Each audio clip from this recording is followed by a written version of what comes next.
Ny tsy fahenolana tsy fandrenesana na koa hoe fahaverezana tanteraka ny fandrenesana dia ny fienahany fahafahan'ny olona iray mandre feo, mandre tabataba, na koa tena fahafoanan'izany tanteraka ka tsy mandrena inona na intsony ilay olona avy eo.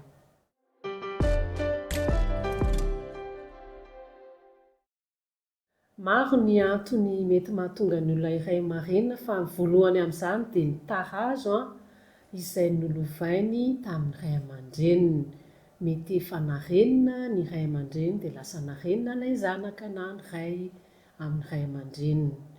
Faharoa, misy aretina mahazo ny sofina antsoina hoe maladie de Menière izay mety mahatonga olona iray marenina. Ny farany anisany mety mahatonga ny olona marenina dia naka fanafody na nihinana fanafody misy singa izay mitovy amin'ny poizina ka mety hanimba ny sofina ary koa mety hanimba ny aty-sofina.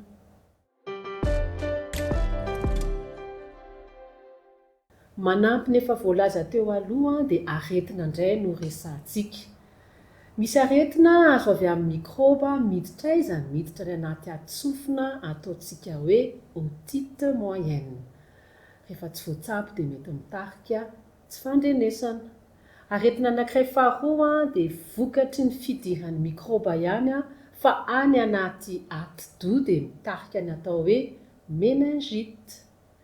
Misy koa aretina anankiray fantatsika kokoa mpahazo ny ankizy kely izy matetika oreillon hozy tsika amin'ny teny frantsay fa donika amin'ny teny malagasy dia mivontono ny ao ambadiky ny sofina izany hoe mifanakaiky amin'ny sofina misy ny fivontosana dia tsy mahagaga raha mety hitarika tsy fandrenesana any aoriana.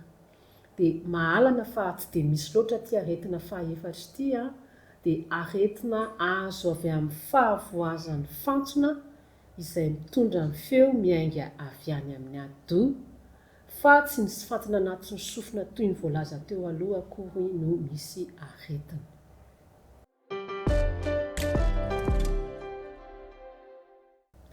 Antony maro no mety mampitranga ny tsy fandrenesana ary tsy misafidy ny tsy fandrenesana na ankizy na lehibe na tanora na firy taona ilay ankizy.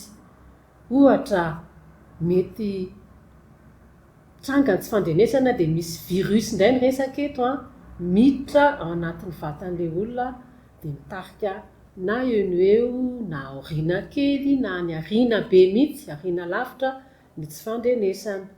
Mety mitarika tsy fandrenesana miandalana indray kosa nefa izany hoe nidiran'ny aretina izy na mikroba fa any aoriana be mihitsy vao mitranga ny tsy fandrenesana dia ohatra faratrana vokatry ny tabataba. Miaina amin'ny toerana feno tabataba ilay olona dia any aoriana any izy lasa tsy mandre intsony.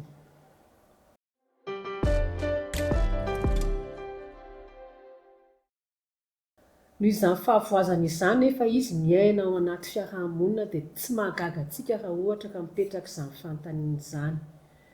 Rehefa tsy afaka mandre tsara ohatra ny ankizy dia misy fiantraikany amin'ny fivelaran-tsainy izany satria ny fampianarana na ny fahalalana tokony ho azony ati-doha ny ivelarany dia tsy azony ary voafetra dia voafetra toy izany koa izany ny fahafahany manao zavatra satria tsy ampy ny fahalalany. Azontsika resana koa hoe sahirana ny olona anankiray izay tsy mandre tsara raha ohatra ka mifampiresaka amin'ny olona izy na miheno resak'olona dia tsy hoainy, tsy harany ny fizotron'izany resaka izany.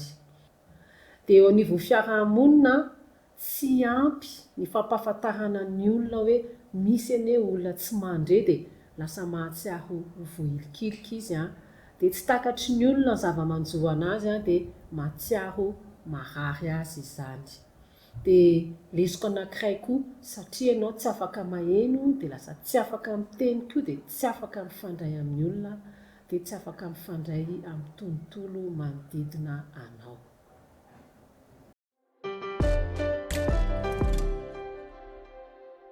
rehefa misy zavatra manjo ny vatan'olombela dia tadiavina ny zavatra hanatsarana izany satria araka nitantsika teo dia manjary misy fetezana ny fivelarany sy fivoarany.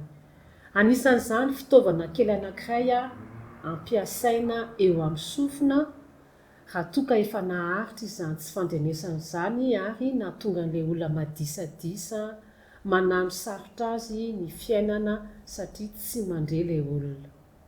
Zavatra faharoa azo atao indray manao ilay atao hoe implant cochléaire, izany hoe ny any anaty sofina mihitsy ny misy kitihana dia ny mpahay azy manokana resaka chirurgie mihitsy dia misy zavatra apetaka zany any anatin'ny anaty sofina any dia natao hanaitaitra ny aty sofina mba hiaingan'ny feo mihitsy izay fomba iray faharoa izay.